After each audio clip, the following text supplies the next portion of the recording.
Okay, my name is Tanya Stamper, and I did my lesson on words you should know. This is for the ESL-ELL students. My first slide talks about why they need to know certain words.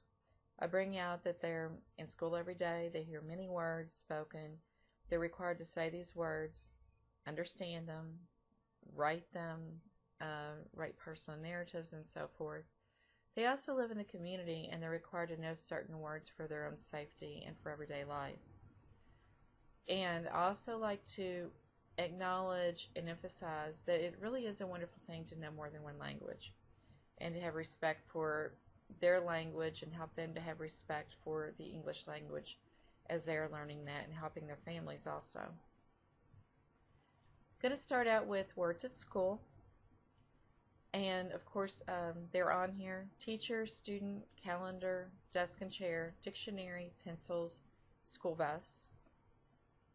Words in the community: post office, library, police station, fire truck, emergency call, 911, hospital, airport, supermarket, grocery or store, bus.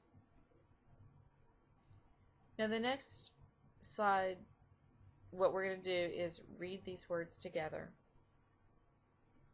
I will ask them if they know it, point to the word, ask them if they know what it is.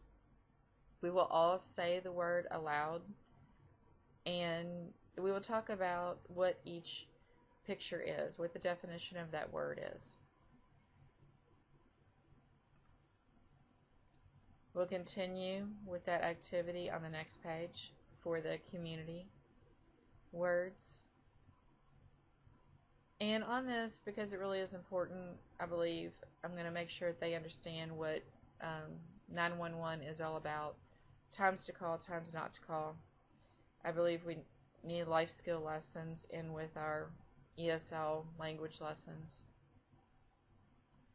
So the activity after that would be let's match. And I'm going to have them draw a line to match the picture with the definition. I will first read each word on the left, and then I will read each definition.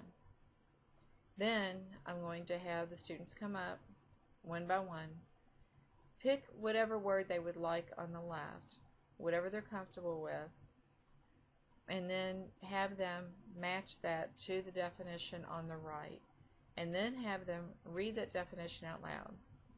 They may need help with some of the words, that's okay, not a big deal. But we're going to help them get through that, and then we will just follow along doing the next words and taking turns.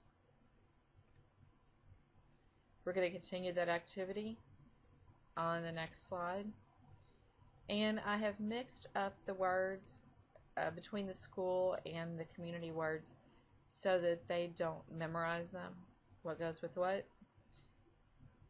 I want them to know the words and understand what they are.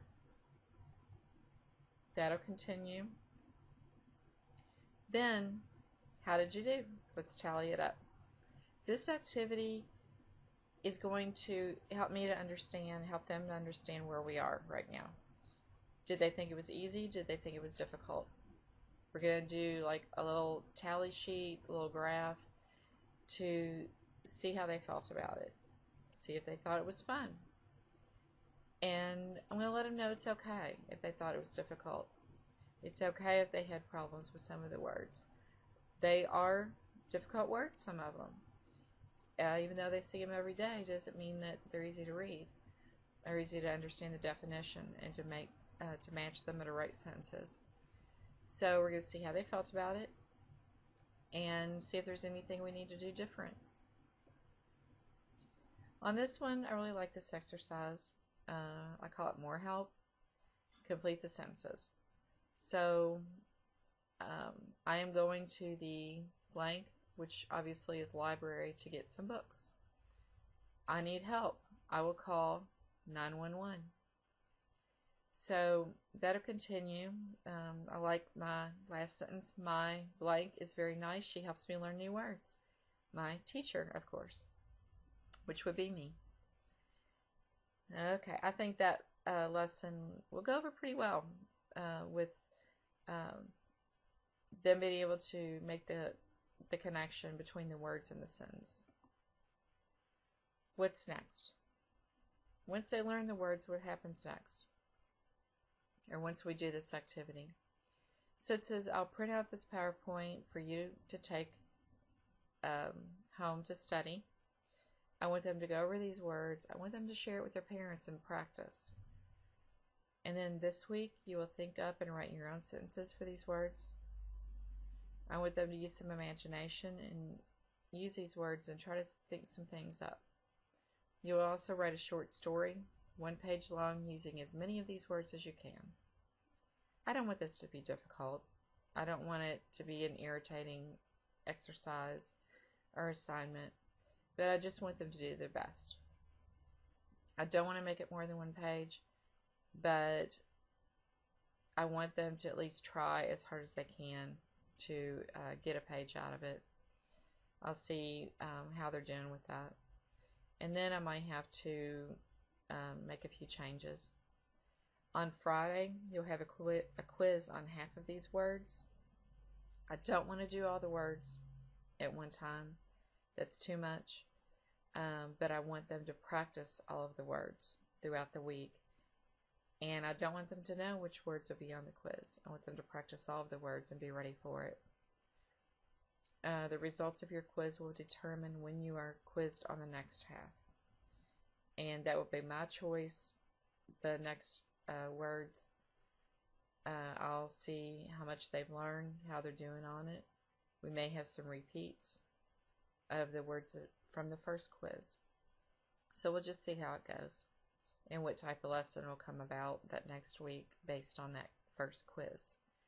Then I always want to let them know, don't worry, everyone will be successful. That's what I'm here for.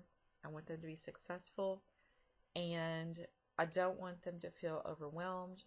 I want them to have fun with it. I want them to have fun learning the English language and to make those connections so that they can use those words every day. So I hope you've enjoyed the lesson. I hope it meets the requirements, and it's something that I'm going to try to use when I have my own classroom, and I really hope it'll be successful. Thank you.